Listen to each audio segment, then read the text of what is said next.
Hello दोस्तों, नमस्कार। स्वागत है आपका आपके अपने यूट्यूब चैनल दी सत्याजीत स्टडी फील्ड सक्सेस पर। हमारी जो फिजिक्स की क्लासेस चल रही हैं उसकी 10वें नंबर की क्लास है। हर क्लास में 25 क्वेश्चंस होते हैं। जहाँ पे एक्सप्लेनेशन होता है वहाँ पर आ जाता है। तो चलते हैं अपनी क्लास पे। उसके पहले मैं बता दूँ कि इसकी PDF हमारे टेलीग्राम चैनल पर मिल जाएगी, जिसकी लिंक नीचे डिस्क्रिप्शन में दी गई है। और अगर आपको वीडियो पसंद आ रहा है तो लाइक शेयर एंड कमेंट करें। चलते हैं पहले क्वेश्चन पे। पहला क्वेश्चन है, चांदी की उसमें चालकता तांबे की उसमें चालकता की अपेक्षा होती क्या होती है। भाई जो चांदी की उसमें चालकता है वह तांबे की उसमें चालकता की अपेक्षा होती है। भाई कम होती है, अधिक होती है, बराबर होती है, नोटा। आपको बताना इसमें क्या हो जाएगा। तो आपको बता दें इसका आंसर हो जाएगा देख, जो चांदी की उसमें चालकता होगी वह तांबे की उसमें चालकता से अधिक होगी। ठीक है। अगला क्वेश्चन, बोलोमीटर मापन की एक युक्ति है। यानी कि सीधा सीधा क्वेश्चन है, बोलोमीटर क्या मापता है। दाब के, पौधों में वृद्धि, उसमें विकिरण या वायु की गति, क्या मापता है बोलोमीटर, बताना है। ठीक है। तो इसका आंसर हो जाएगा ऑप्शन नंबर 6, बोलोमीटर उसमें विकिरण को मापता है। ठीक है। अगला तीसरा क्वेश्चन हमारा, शीतकाल में लोहे और लकड़ी के गुटके, शीतकाल में कब, शीतकाल में, ये देखो ये पॉइंट ध्यान रखना है। लोहे और लकड़ी के गुटके को प्रातःकाल में छुएं तो लोहे का गुटका ज़्यादा ठंडा रहता है। कारण क्या है भाई, अभी गर्मी है, जब ठंडी आएगी, ठंडी भी तो आपने छुआ होगा कभी लोहे उसमें, तो लोहा ज़्यादा ठंडा रहता है। कारण क्या है, लोहे के गुटके का ताप लकड़ी के गुटके के ताप से कम होता है। यानी जो ताप होता है लोहे का वो लकड़ी के से कम होता है। या लोहे लकड़ी की तुलना में लोहा ऊष्मा का अच्छा चालक होता है। या फिर लकड़ी की तुलना में लोहा ऊष्मा का खराब चालक होता है। या लोहे का गुटका लकड़ी से भारी होता है। आपको बताना इसमें आंसर क्या हो जाएगा।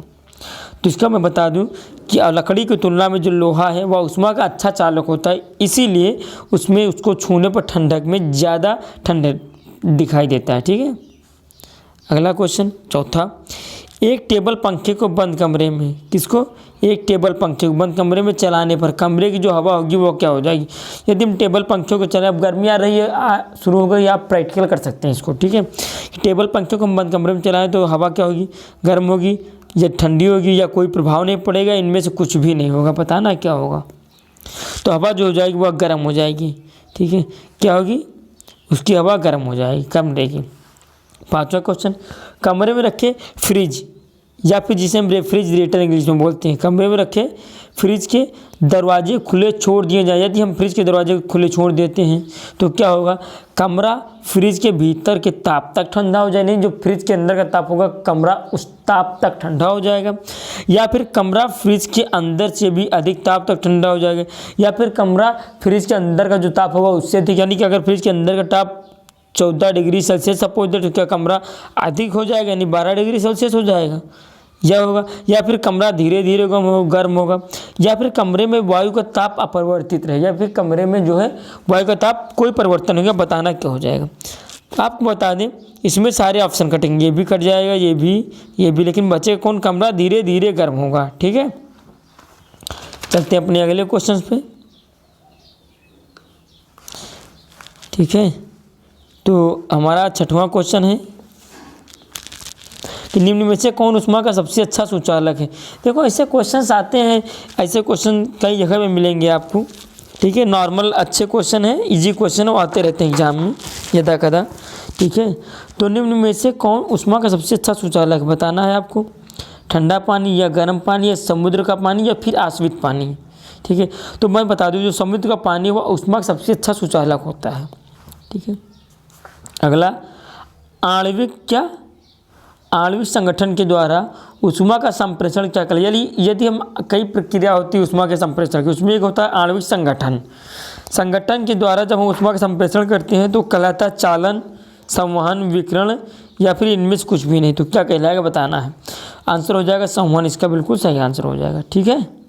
समझ में आ गया। क्वेश्चन अगर अच्छे लग रहे हो तो लाइक और कमेंट कर देना। ठीक है। अगला क्वेश्चन, निम्न द्रवों में कौन ऊष्मा का बहुत अच्छा चालक है।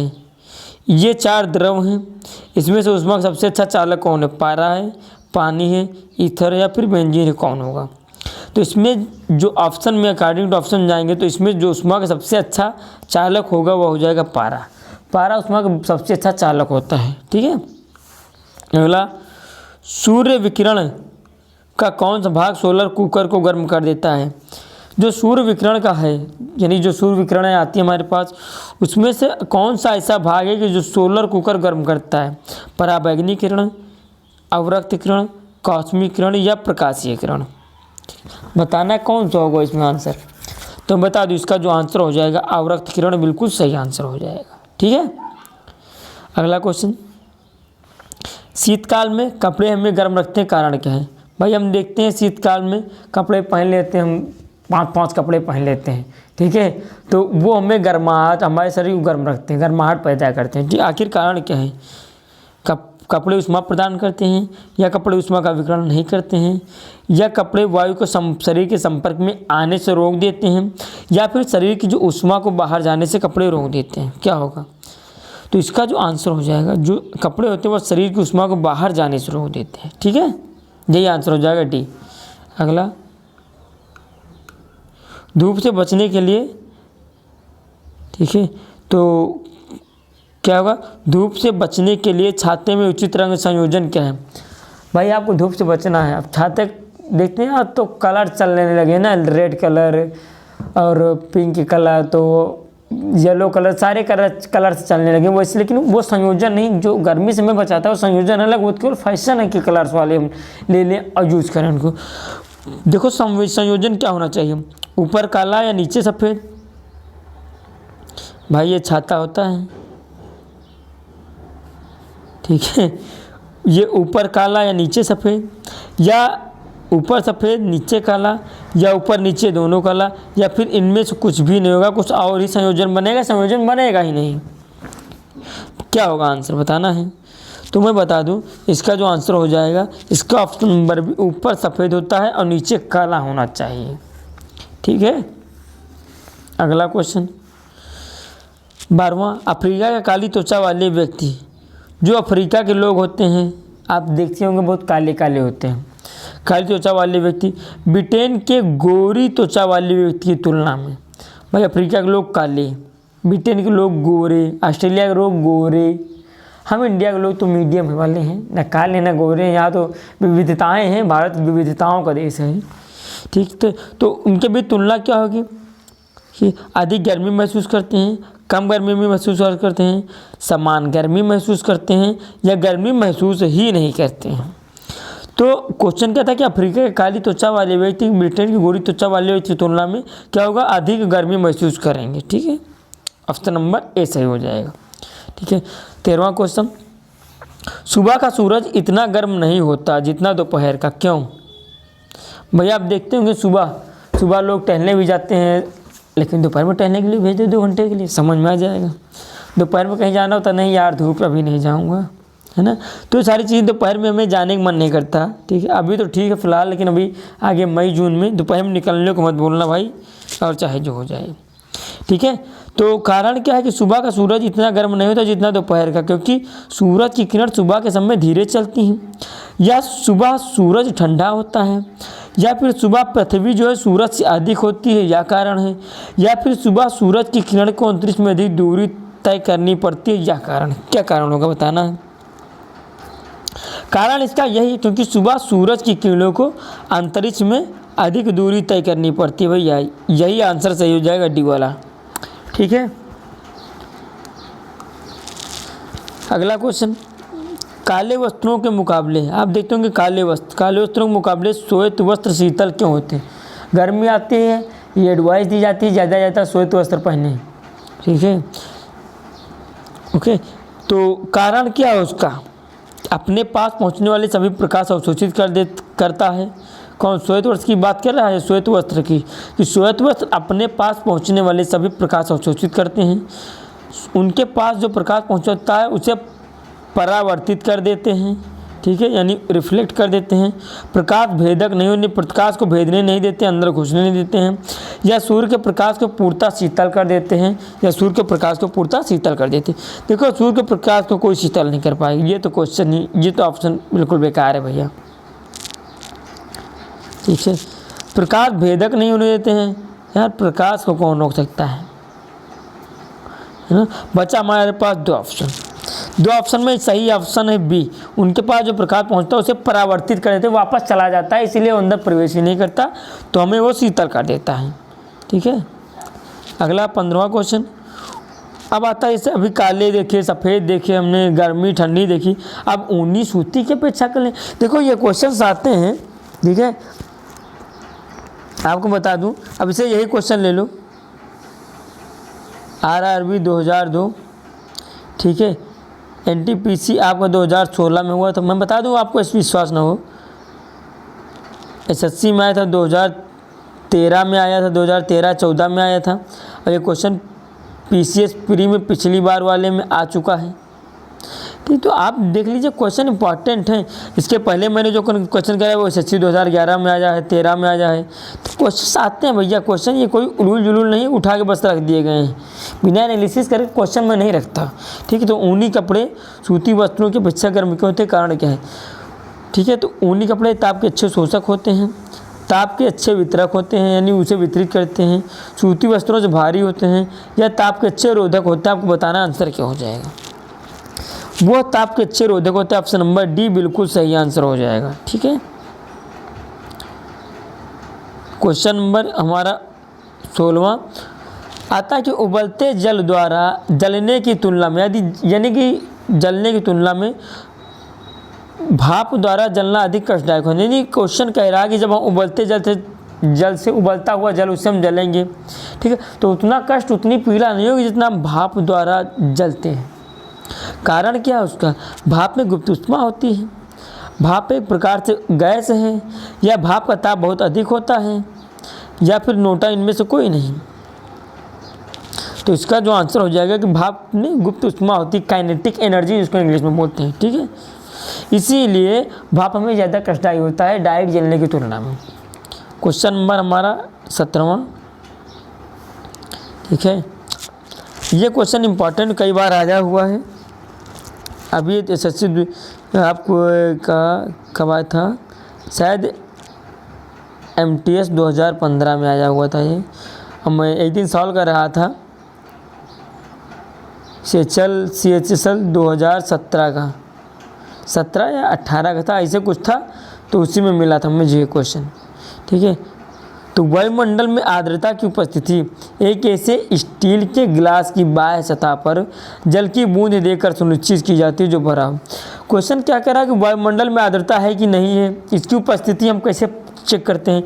एक स्टील के गिलास लेते हैं, उसकी बाह्य सतह पर जल की बूंद देकर, यानी अंदर जल भर देते हैं, पानी भर देते हैं, बाह्य सतह पर बूंद देकर सुनिश्चित करते हैं कि वायुमंडल में आर्द्रता है कि नहीं है। वह जो जल भरा जाता है वह उसमें गिलास में जो जल भरा जाता है वो ठंडा होता है, गर्म होता है, गर्म दूध से भरा होता है, या गर्म जल से, या ठंडे जल से, या सामान्य जल से, किससे भरा होता है। ठीक है, तो आपको बताना है, तो मैं बता दूँ, इसका आंसर हो जाएगा ऑप्शन वह ठंडे जल से भरा होता है, तभी हम पता कर पाते हैं। क्वेश्चन नंबर हमारा 18। ठीक है, 18 क्वेश्चन क्या है कि अच्छे उत्सर्जक, देखो ये क्वेश्चन ट्रेडिशनल है। ठीक है, अच्छा क्वेश्चन आप सभी को पता होगा, लेकिन नियम क्वेश्चन आया है तो इसलिए मैं करा देता हूँ। मुझे पता है कि आप सबको आता है, ऐसे क्वेश्चन आप सबको रोटे हुए हैं भैया। ठीक है, अच्छे उत्सर्जक अच्छे अवशोषक होते हैं, यह किसका नियम है। यानी जो अच्छा उत्सर्जन करता है वो अच्छा अवशोषण भी करता है, जो ज़्यादा दान करता है उसे ज़्यादा प्राप्त होता है। कहने का मतलब सीधा सीधा ये है। ऑप्शंस क्या है, किरचॉफ का नियम, स्टीफन न्यूटन का शीतलन नियम, ऊष्मागतिकी का नियम क्या होगा। तो मैं आपको बता दूं कि इसका आंसर हो जाएगा किरचॉफ का नियम। ठीक है, अगला क्वेश्चन 19वां क्वेश्चन क्या है कि बहुत महत्वपूर्ण क्वेश्चन है कि किसी वस्तु के ठंडे होने की दर वस्तु तथा उसके चारों ओर के माध्यम के तापांतर के अनुक्रमानुपाती होगा, किसका नहीं।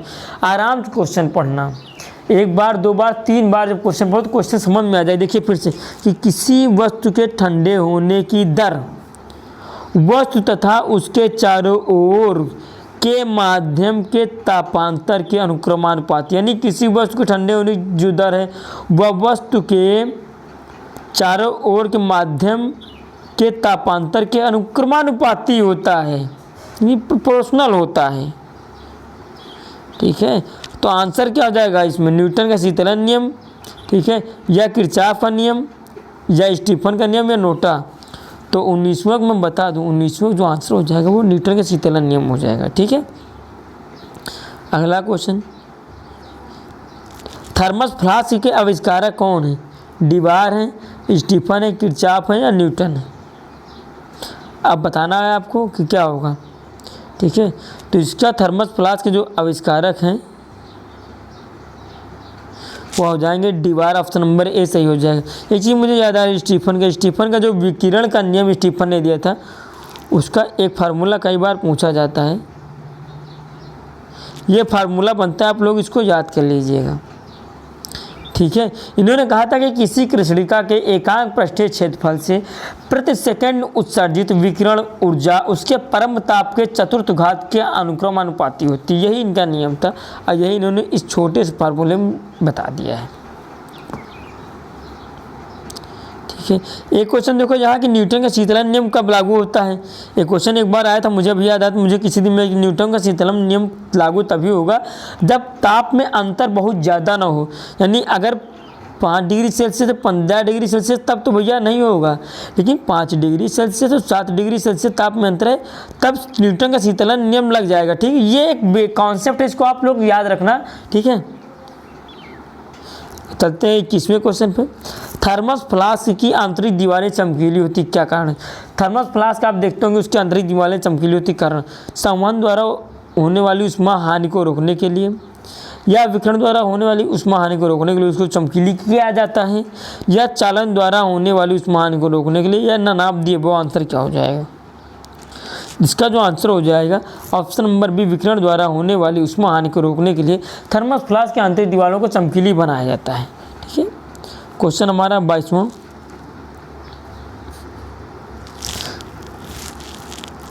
तो किस विधि से, यहाँ शायद एक क्वेश्चन मैंने कुछ बताने के लिए सोचा था। हाँ देखो, एक थर्मल फ्लास्क के क्वेश्चन ये बनता है, एक और बनता है, शायद मैंने इसमें नहीं रखा, भूल गया हूँ, ठीक है। कि बनता यह है कि थर्मस फ्लास्क जो है तरल पदार्थों को लंबे समय तक गर्म रखता है, कारण क्या होता है? ये थर्मस फ्लास्क जो है तरल पदार्थों को लंबे समय तक गर्म रखता है, कारण क्या है? कारण यह है कि इसमें जो है थर्मस फ्लास्क में एक गैस भरी होती है, ठीक, गैस भरी होती है, जो उष्मा को उत्सर्जन करती है, उष्मा की उत्सर्जित करती है, ठीक है। चलते हैं अपने 22वें क्वेश्चन पे। किस विधि से उष्मा स्थानांतरण को न्यूनतम करने के लिए थर्मस फ्लास्क की दीवारों पर कलाई की जाती है? यानी जो उष्मा स्थानांतरण उसको कम करने के लिए, यानी पहली बात तो थर्मस फ्लास्क की दीवारों पर क्या की जाती है? कलाई की जाती है। ये क्वेश्चन बन जाता है, क्या की जाती है? कलाई की जाती है, ठीक है। यह क्वेश्चन बन जाता है यहाँ पे, ठीक। कहता है कि किस विधि से उष्मा स्थानांतरण को न्यूनतम करने के लिए थर्मस फ्लास्क की दीवारों पर कलाई की जाती है? चालन से, संवहन, विकिरण, इनमें सभी की जाती है। तो आपको बता दें इसका आंसर हो जाएगा ऑप्शन नंबर सी, विकिरण, ठीक है। अगला क्वेश्चन, किसी पदार्थ के एकांक द्रव्यमान का, बढ़िया क्वेश्चन है, किसी पदार्थ के एकांक द्रव्यमान का आप 1 डिग्री सेल्सियस, कितना, 1 डिग्री सेल्सियस बढ़ाने में लगी उष्मा, यदि किसी पदार्थ का एकांक द्रव्यमान आप 1 डिग्री सेल्सियस बढ़ाना चाहते हैं तो उसमें कितनी उष्मा, कौन सी उष्मा लगेगी? विशिष्ट उष्मा लगेगी, या उष्माधारिता लगेगी, या जल तुल्यांक लगेगी, या गुप्त उष्मा लगेगी? उसमें लगती है क्या? विशिष्ट उष्मा लगी है, ठीक। कौन सी? विशिष्ट उष्मा, ठीक है। अगला क्वेश्चन 24वां, निम्न में से किसमें सर्वोच्च विशिष्ट उष्मा का मान होता है? निम्न में से किसमें, ये 4 ऑप्शन, इसमें किसमें सर्वोच्च विशिष्ट उष्मा का मान होगा? मैंने ऊपर जो क्वेश्चन कराया उसमें सब सुचालक को चालक करा दिया था, अब मान कभी कभी पूछ लेता कि किसमें मान होगा। ऑप्शन कांच, तांबा, शीशा या जल, बताना है क्या सही हो जाएगा। इसका आंसर हो जाएगा जल में है जो है विशिष्ट उष्मा का मान सर्वोच्च होता है, ठीक है। अगला आज का अंतिम क्वेश्चन 25वां, बहुत ही अच्छा क्वेश्चन है और कॉन्सेप्चुअल क्वेश्चन है। दिन के समय पृथ्वी समुद्र के जल की अपेक्षा बहुत जल्दी गर्म हो जाती है, कारण क्या? भाई दिन के समय में पृथ्वी जो है समुद्र के जल की अपेक्षा बहुत जल्दी गर्म हो, यदि पृथ्वी 1 घंटे में गर्म होती है, ठीक है, तो समुद्र का जो जल है वो 4 घंटे में गर्म होता है, सपोज दैट। ठीक है, तो इसका कारण क्या है? पृथ्वी का घनत्व जल की अपेक्षा अधिक होता है, या फिर समुद्र में रहने वाले जलीय जंतुओं के कारण ऐसा होता है, या जल की विशिष्ट ऊष्माधारिता काफ़ी अधिक होती है, या जल हाइड्रोजन और ऑक्सीजन से बना होता है। क्या कारण होगा आपको बताना है। तो 25वें जो आंसर हो जाएगा कि जल की जो विशिष्ट ऊष्मा है, ठीक है, ऊष्माधारिता काफ़ी अधिक होती है। इसका ऑप्शन नंबर सी बिल्कुल सही आंसर हो जाएगा। ठीक, आप लोग ध्यान से सारे क्वेश्चन याद कर लीजिएगा, इंपॉर्टेंट है। अगर आपको पसंद आ जाए तो लाइक, कमेंट और शेयर जरूर करना। आज की क्लास यहीं तक रखते हैं, मिलते हैं अगले दिन। जय हिंद, जय भारत।